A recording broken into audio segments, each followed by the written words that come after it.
శివరాత్రి శుభాకాంక్షలండి. ఆ శివుని ఆశీస్సులు మీ అందరికి ఉండాలని అయితే మనస్ఫూర్తిగా కోరుకుంటున్నాను. మేమైతే పొద్దున్నే గంగా స్నానం అయితే వెళ్ళామండి. చూడండి 7:30కే ఎంత జనం వచ్చారో చూస్తున్నారా అండి. మేమైతే ప్రతి శివరాత్రికి మంత్ని గంగా స్నానం అయితే వెళ్తామండి. మొన్ననే వెళ్ళొచ్చాం, అయినా కానీ శివరాత్రి రోజు వెళ్ళాలని అయితే మళ్ళొకసారి వెళ్ళామండి. గంగా స్నానం వెళ్ళడం అంటే మాకు చాలా ఇష్టం. మా ఊరు వాళ్ళైతే ప్రతి చిన్నదానికైనా గంగా స్నానం వెళ్తారు. ఎందుకంటే గంగ దగ్గర ఉంది కదండి, దేనికైనా గంగల మునిగత్తి అయిపోద్ది కదా అనుకుంటారు. కొంతమంది దూరాన ఉన్నవాళ్ళు ఇసుకతోని కొన్ని గంగ నీళ్ళు వేసుకొని చేస్తారు, అది వాళ్ళకి అంతే తృప్తి. కానీ మేమైతే గంగా స్నానం చేయండి అయితే మాకు తృప్తి కాదు. మేమైతే 2 పాయలు దాటేసి అయితే 3వ పాయకి వచ్చేసినాం. ఇక పాపం చిన్నపిల్ల తల్లులు కూడా వచ్చారండి. అంత చిన్నపిల్లల్ని వేసుకొని వచ్చారు గంగా స్నానం చేయడానికి. ఆ తల్లి అయితే ఊపుతూనే ఉన్నది. ఈ పాపను చూస్తే బాగా అనిపించింది. నోట్లో వేసుకొని జీపుతూనే ఉంది. మా పింకే గుర్తుకొచ్చింది ఆ పాపను చూస్తే. మా పింకి కూడా ఇలా ఉండేది అన్నట్టు. ఇక చూస్తున్నారా జనం అప్పటికిప్పటికి ఎంత అయిందో. ఒక ½ అవర్లోనే జనాభా అయితే బాగా పెరిగిందండి. ఎటు చూసినా చుట్టూ ముట్టేసుకున్నారు గంగ చుట్టూ. ఇక చూడండి ఎంతమంది వచ్చారండి. మేమైతే ప్రతిసారి గంగా స్నానం వస్తాం. ఇక మా వాళ్ళైతే ఇవన్నీ తీసి చదువుతూనే ఉన్నారు. ఇక మేమైతే వెళ్ళిపోయామండి. గంగా స్నానం చేసినాం, అయిపోయింది. ఇక పాయలు దాటేసుకుంటూ వస్తున్నామండి. చాలా పిల్లలు చూడండి ఎంత ఎంజాయ్ చేస్తున్నారో. ఈరోజైతే శివరాత్రి కదండి, చాలామంది వచ్చారు. చాలా ఎంజాయ్గా ఉంటుందండి. ఎందుకంటే కొంచెం ఉసికే కొన్ని వాటరు అట్లా దాటుకుంటూ వెళ్ళేసరికి చాలా హ్యాపీగా అనిపించిందండి. మేమైతే ఇక సామాన్ అంతా పట్టుకొని చాలా దూరం అయితే వేయినామండి. ఇవతలొడ్డు నుండి అవతలొడ్డు రాకపోయినాం. మాకైతే కాళ్ళు బాగా నొప్పి వచ్చినాయి. ఎందుకంటే ఉసుకలో నడవడం కొంచెం ఇబ్బంది అవుతుంది కదా అండి. మేమైతే ఇసుకలో నడుచుకుంటూ వాటర్ చూసుకుంటూ వెళ్ళిపోయామండి. ఇక ఫైనల్గా వచ్చేసి ఇక్కడ బొట్టు అయితే పెట్టించుకున్నానండి. నాకు ఇలా బొట్టు పెట్టించుకోవడం చాలా ఇష్టం. నేను పెట్టించుకున్న, మా ఆయనను కూడా పెట్టుకోమన్న మా ఆయన కూడా వచ్చేసి అయితే బొట్టు అయితే పెట్టుకున్నారండి. మేమిద్దరం పెట్టుకున్నాం బొట్టు. ఎక్కడికి పోయినా, తిరుపతికి పోయినా కానీ ఇక్కడ ఇట్లనే బొట్టు పెట్టించుకుంటామండి. మాకు చాలా ఇష్టం బొట్టు అంటే. ఇద్దరం పెట్టించుకున్నాం. మా ఆయన అయితే తనకైతే కొన్ని డబ్బులు అయితే ఇచ్చాడు. ఎందుకంటే ఏది కానీ ఉచితంగా తీసుకొచ్చుకోవద్దండి, ఎంతో కొంత ఇవ్వాలి. కొంతమంది ఇస్తలేరు, కానీ ఎందుకులే అనేసి మేమైతే ఒక 10 రూపీస్ అయితే అట్లా ఇచ్చేసాం. మేము మెట్ల మీదకైతే వచ్చేసినాం. ఇక్కడ ఒక శివుడు ఉంటారండి, ఆ శివుని దగ్గర అందరూ ప్రదక్షిణలు చేస్తున్నారు. ఆ శివుని దాటేసుకొని వచ్చేసాం మేమైతే. ఇక్కడ కొత్తగా పెట్టారండి, ప్రతి సంవత్సరం ఒకటి కొత్తగా పెడతారండి మంత్రి గంగాస్నానం కాడ. పోయినసారి వేరే శివలింగం పువ్వులతో అలంకరించారు, కానీ ఇప్పుడైతే విగ్రహమే తీసుకొచ్చి పెట్టారు. ఇలాంటి విగ్రహం పెద్దగా ఎక్కడో ఉంటుంది కదా అండి, అక్కడికి వెళ్ళలేని వాళ్ళందరూ అయితే ఇక్కడనే చాలా తృప్తి చెందారు. ఇక్కడ చాలామంది ఫోటోలు, సెల్ఫీలు, వీడియోస్ చాలా తీసుకున్నారండి. మేము కూడా కొన్ని తీసుకున్నాం. ఆ శివుని చూస్తే చాలా హ్యాపీగా అనిపించిందండి. ఎంత బాగుందండి, చాలా బాగుంది కదా అండి. నేను అలాంటివి చూడను అనుకున్నాను నిన్ననే, కానీ మార్నింగే నేను అయితే చూసినా. నాకైతే ఆ కోరిక అయితే నెరవేరింది. ఇంకా చూడండి జనం అయితే ఎట్లున్నారో. ఇక మేము మెట్ల మీద నుండి అయితే వచ్చేస్తున్నాం. ఇక మా సబ్స్క్రైబర్ అండి, చిన్న సబ్స్క్రైబర్, నాకు చాలా ఇష్టం ఈ పాప అంటే. హాయ్ చెప్పమని అలా అమ్మంటే అస్సలే చెప్తలేదు. ఇక లాస్ట్కి భయపడకుండా హాయ్ అని చెప్పేసింది. చూస్తున్నారా జనం. ఇక మేమైతే ఇక మెట్ల పై నుండి వచ్చేసి శివుని దగ్గరికి అయితే వచ్చినామండి మెల్లగా. ఇక శివుని దగ్గర చూడండి ఎంతమంది ఉన్నారో, ఒకరికొకరికి ఫుల్ తాకుతూ ఉన్నారు.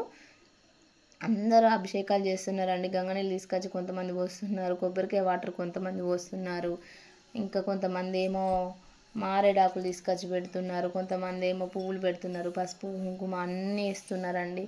చాలా అభిషేకాలు అయితే శివయ్యకు జరుగుతున్నాయి. శివుని ఆశీస్సులు మనందరికి ఉండాలని అయితే మనస్ఫూర్తిగా కోరుకుంటున్నాను. నా ఛానల్ సబ్స్క్రైబ్ చేసుకుని వాళ్ళు ఎవరైనా ఉంటే సబ్స్క్రైబ్ చేసుకోండి. కవిత అగ్రికల్చర్ అండ్ బ్లాగ్స్ అండి. ఇక పక్క పొంటి చూస్తున్నారండి, ఒక జాతరే అండి ఈరోజు గంగా స్నానం కాడ. దేవుని పటాలు, టాయ్స్, స్వీట్స్ అన్నీ ఉంటాయి ఇక్కడ. ఇది అయితే హనుమాన్ టెంపుల్ అండి. హనుమాన్ టెంపుల్ కాడికి వచ్చి అందరూ దర్శనం చేసుకుంటారు. అలాగే గంగా స్నానం చేసి హనుమాన్ టెంపుల్లో కొబ్బరికాయ కొట్టి వెళ్ళిపోతారండి. ఇక్కడ కూడా చూడండి జనం ఎట్లా ఏదండి, ఒక ½ అవర్లోనే ఇంత జనం అయ్యి. ఇక్కడ పింకి పండుకి మారేడాకు అవన్నీ అమ్ముతున్నారు. ఈ సైడ్ ఏమో స్వీట్స్ అమ్ముతున్నారండి, స్వీట్స్ అన్నీ పెట్టారు. టాయ్స్, స్వీట్స్ చూడండి ఎంత బాగున్నాయి. టాయ్స్ అయితే అన్ని రకాలు అమ్ముతారండి. ఫుల్ గిరాకీ జరుగుతుంది వాళ్ళకి కూడా మంచిగా. ఇక్కడ వాటర్ మిలాన్ పక్క పొంటికి బొమ్మలు అయితే పెట్టారు. ఈ బొమ్మలు అయితే బాగా నచ్చినాయండి. బొమ్మలు తీస్తూనే ఉన్నా. ఆ ఓనర్ అయితే నా దిక్కే చూసాడు కోసేపు రాక. నాకేమన్నా భయమైంది, ఏమన్నా అంటాడో ఏమో అనేసి. ఇక చూడండి ఎంత బాగున్నాయి. ఈ కృష్ణుడు అయితే భలే ఉన్నాడు కదండి. నేనైతే అన్ని ఫొటోస్ అయితే వీడియో తీసుకున్నాను. ఈ బొమ్మలన్నింటినీ ఫొటోస్ వీడియోస్ తీసుకున్నాను. ఇక ఫైనల్గా బైక్ తీసుకొని అయితే ఇక వెళ్తున్నామండి. ఇక ట్రాఫిక్ అయితే ఎలా ఉందంటే ఇక మామూలుగా లేదండి. ఆటోలు 1 కిలోమీటర్ దూరంగానే ఆగినాయి. అయినా కానీ బైకులు చూడండి ఎలా ఉన్నాయి. జనంలోకి వెళ్ళి వెళ్ళాలంటే చాలా ఇబ్బంది అయితే అయిందండి. ఇది 8 వరకే ఇలా ఉందండి. అయితే అసలు ఇంత సందు ఉండదండి. అసలు లాస్ట్ సారి లేనప్పుడు బాగా ఇబ్బంది అయింది. పొద్దున్నే లేచి జనం చూడండి ఎలా గోలిగా తప్పించుకుంటూనైతే పోతున్నాం. ఇంకా వస్తూనే ఉన్నారు. ఇంక ఇప్పుడు స్టార్టింగే ఇంతుంది కదండి. 12 వరకు అయితే ఘోరంగా ఉంటారు జనం. కొంచెం ఈ మధ్యలో అక్కడ పాలు పోస్తారు, ఉచితంగా టిఫిన్ పెడతారండి. కానీ అది ఎంతో కొంతమందికి మాత్రమే అందుద్ది. మేమైతే ట్రాఫిక్ నుండి బయటపడేసినాం. ఇక్కడ రోడ్డు దాటి కిరాణా షాప్కి వెళ్ళి పువ్వులు పండ్లు తీసుకొచ్చుకుందామంటే ఇక బైకుల మీద బైకులే పోతానండి. నాకైతే సందే ఇస్తలేరు. ఇక మెల్లగానైతే దాటినాయి ఇక తప్పించుకొని.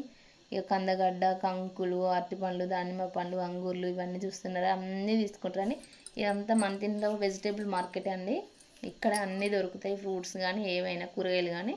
ఇక పక్కన మా కిరాణా షాపు, అక్కడ పోయి సామాన్ తీసుకుందామని చూసినా కానీ అక్కడ ఫుల్ మంది ఉన్న వాళ్ళే ఈలోపు ఏం చేయాలి చిప్పలు అయితే తీసుకుందాం అనేసి అయితే నేనైతే గుమ్మరోళ్ళు అన్నయ్య దగ్గరికి వచ్చిన ఒక జతి అన్నయ్య మంచి చూసి మంగళ రెండు ఇచ్చాడు. ఇప్పుడు అమ్మ మంచి అన్నయ్య నాకు తెలియదు అన్నది. సరే నా తెలియదు రెండు ఇచ్చాడు. వాటికి 30 రూపాయలు అట్లా తీసుకున్నాను. తీసుకున్నైతే ఇక వచ్చాను. ఇక అన్నయ్య దగ్గర పెట్టుకుంటామండి. ఎందుకంటే ఇక మా ఊరు కదా తక్కువని తీసుకున్నాను. ఇక మళ్ళీ అక్కడ ఉన్నది ఇక కందగడ్డ, అంగూర్లు తీసుకున్నా. తర్వాత ఇక మళ్ళీ కిరాణా షాప్ వెళ్తాను. ఆ షాప్లో అయినా మందే ఉన్నారు. ఇక ఆలోపు మళ్ళీ ఏం చేయాలి, టైం వేస్ట్ చేయొద్దు కదండి. మళ్ళీ పోయి నేను తునికి పండ్లు, పువ్వులు, మారేడాకు, శనగబుడ్డలు అవి తీసుకుందాం అనేసి ఒక అమ్మ దగ్గర అన్ని రకాలు ఉన్నాయని అయితే నేనైతే ఆ అమ్మ దగ్గరికి అయితే వెళ్ళాను. ఈ అమ్మ దగ్గర అన్ని రకాలు ఉన్నాయండి. పువ్వుల కాంచెలి, తునికి పండ్లు, దోసకాయ అన్నీ ఉన్నాయి. అవి కొన్ని ఇవ్వమన్నా. ఎంత అంటే 40 రూపాయలు అన్నాయండి. సరే అనేది కొన్ని వేయించుకున్నాను. మంచి వేయమన్నా మంచి వేసింది. 2 తునికి పువ్వులు వేసింది, తునికి పండ్లు వేసింది, ఇంకా మారేడాకు ఎక్కువైతే వేసిందండి. ఇక జొన్న కంకంటే అది మొత్తం వేస్తుంది కావచ్చు అనుకున్నా. అంటే గింతంతా నుంచి ఇచ్చింది. అయ్యో అమ్మకి ఇదే ఇచ్చినావు అంటే అందరికి కావద్దా అమ్మ అన్నది. సరేలే అమ్మ అని అయితే నేనైతే అవి తీసుకున్నాను. ఇక తీసుకొని అయితే ఫ్రూట్ షాప్ కాడికి వచ్చేసిన. ఇంకా ఫ్రూట్స్ అయితే తీసుకుంటున్నాను. ఫ్రూట్స్ తీసుకున్నా, బనానా తీసుకున్నా, గ్రేప్స్ తీసుకున్నా. మా ఇంటికి అయితే వచ్చేసిన.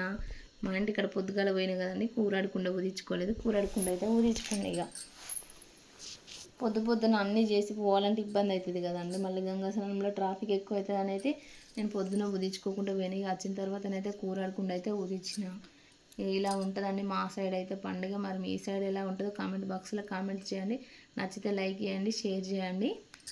ఛానల్ని సబ్స్క్రైబ్ చేసుకోండి. కవిత అగ్రికల్చర్ అండ్ బ్లాగ్స్ అండి. ఇక్కడ ఒక దీపం ముట్టిస్తా, అగరబత్తులు కూడా వెలిగించానండి. ఇక సాయంత్రం అయితే కడప కడగాలండి మేమైతే. ఇక సాయంత్రం అయితే పొద్దునేసిన ముగ్గంతా తుడిపేసి మళ్ళీ మంచిగా గడపకు పసుపు నీళ్ళుతో కడిగేసి పసుపు రాసుకోవాలండి మంచిగా. ఈ మాది సిమెంట్ కడుపులు కదా అంత వేయనండి. అప్పుడు తొందరగా కట్టుకున్నాం. అప్పుడు ఏదో కట్టేసరికి అట్లా అయిపోయింది. ఇక మంచిగా పసుపు అయితే రాస్తున్నానండి. ఉన్న కడుపునే మంచిగా చూసుకోవాలి కదా. పసుపు రాసుకొని ముగ్గేసుకోవాలండి మంచిగా. పొద్దున సాయంత్రం 2 సార్లు కడుగుతామండి. శివరాత్రి రోజు, నోముల రోజు, బోనం పోసుకునే రోజు అయితే 2 టైమ్స్ అయితే కడప అయితే ఊదిస్తాం మేమైతే మా సైడు. మరి మీ సైడ్ ఇలా ఊదిస్తారా లేకపోతే ఎట్లా ఊదిస్తారు, ఒకటేసారి ఊదిస్తారా కూడా చెప్పండి నాకు. ఇక నేనైతే కడపనైతే ఈ విధంగా వేసుకుంటున్నాను. నాకు ఇలా వేయడం అంటే చాలా ఇష్టం. మేమైతే తవ్వుతు మీద దేవుని గద్దె మీద ఎక్కువ వేస్తాం అట్లా. కానీ కడప మీద కూడా వేస్తానండి. కొంచెం మధ్యలో పసుపు వేసిన, మళ్ళీ నేను కుంకుమ పెట్టిన. మా కడప అయితే ఇలా ఉందండి పుదిచ్చినాక. చూడండి, నచ్చితే లైక్ ఇవ్వండి. సింపుల్గా ఉంది కదండి. ఏం చేస్తాం అన్నలే నేనైతే కందగడ్డ అయితే ఫ్రై చేస్తున్నా. ఉడకబెట్టుకుని తింటే బాగుంటుంది కానీ నీరు ఉంటుంది అని అయితే నేను నూనెలో డీప్ ఫ్రై చేశానండి. మేమైతే ఇలా చేసిన ఈసారి ఫస్ట్ టైం. ఇక మా దేవునికి ఎన్ని రకాలు ఇచ్చామంటే చాలా రకాల ఫ్రూట్స్ అయితే తీసుకొచ్చాను. అన్నీ కొన్ని తీసుకొచ్చుకున్నామండి. ఎందుకంటే పిల్లలు లేరు కదండి మా ఇద్దరికి, అవి ఒడవ అనేసి కొన్ని తీసుకొచ్చుకున్నాను. ఇక పువ్వు, తునికి పండు అంటారు వీటిని. మీరు పెడతారా అండి? ఇక జొన్నకంకి ఇదేనండి. ఎంతో పెద్దది దాని కూడా చిన్నది ఇచ్చింది జొన్నకంకి. అంగూర్లు, బనానా, కంకి, శనగబుడ్డలు కూడా ఉన్నాయండి, మారేడాకు. ఇక చిక్కుడాకేసి అయితే నేనైతే రుద్దుతున్నానండి. ఎందుకంటే చిక్కుడాకేసి రుద్దడం వలన నూనె ఇనికిపోదండి. లేకపోతే నూనె తొందరగా ఇనికిపోతుంది. ఇలా అయితే మంచిగా ఉంటుంది అని అయితే నేనైతే చిప్పలకు అట్లా చేసిన. ఇక ఫైనల్గా అయితే మా పూజ అయితే ఈ విధంగా ఉన్నదండి. అన్ని రకాలు పెట్టుకున్న తర్వాత కర్పూరం వెలిగించుకున్నాను, ధూపం వెలిగించుకున్నాను. దీపం కూడా పెట్టేసుకున్నానండి. బయట పెట్టేది కానీ బయట చిన్నగానే ప్లేస్ ఉంది, అందుకోసమే నేనైతే ఇక దేవుళ్ళ దగ్గరనే జాగారం అయితే ముట్టిస్తున్నానండి. నచ్చితే లైక్ ఇవ్వండి. మా సైడ్ అయితే ఈ విధంగా చేసుకుంటామండి పూజ. నేనైతే ఈ విధంగా చేస్తాను అండి. ఎవరు ఎలా చేస్తారో నాకు తెలియదు కదండి. నేను ఏదైనా మిస్టేక్ ఉంటే కూడా నాకు కామెంట్ రూపంలో చెప్పండి, ఎందుకంటే మళ్ళీ నెక్స్ట్ టైం చేసుకున్నప్పుడు సర్దిద్దుకుంటా. ఓకేనా ఫ్రెండ్స్, ఛానల్ నచ్చితే సబ్స్క్రైబ్ అయితే తప్పకుండా చేసుకోండి. ఆ శివయ్య ఆశీస్సులు మీ అందరికి ఉండాలని అయితే మనస్ఫూర్తిగా కోరుకున్నాను. అందరం బాగుండాలి, అందులో మేము ఉండాలండి. మా సైడ్ అయితే ఇలా ఉంటుంది. ఇంకా ఫైనల్గానైతే అందరు బాగుండాలని కోరుకొని కొబ్బరికాయ అయితే కొట్టుతున్నానండి. నేనైతే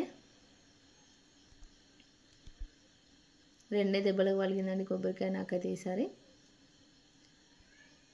చాలా హ్యాపీగా అనిపించిందండి. కొబ్బరికాయ మంచిగా పలిగితే మంచిగా అనిపిస్తుంది కదండి.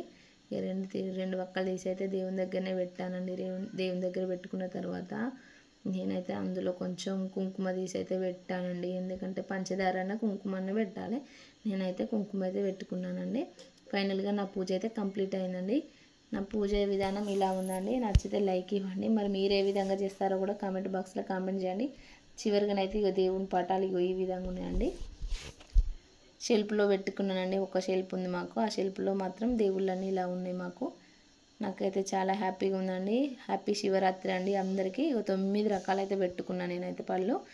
9 రకాల పండ్లను, అంగూర్లు, తునికి పండ్లు, పువ్వు, కందగడ్డ, అరటిపండు, శనగబుడ్డలు, కంకులు 9 రకాలు పెట్టుకొని దేవుని అయితే పూజిస్తున్నానండి. థ్యాంక్ యూ ఫర్ వాచింగ్ అండి. మా దేవుని పటాలు ఇలా ఉన్నాయి. అందరికీ మరొకసారి హ్యాపీ శివరాత్రి అండి. బాయ్.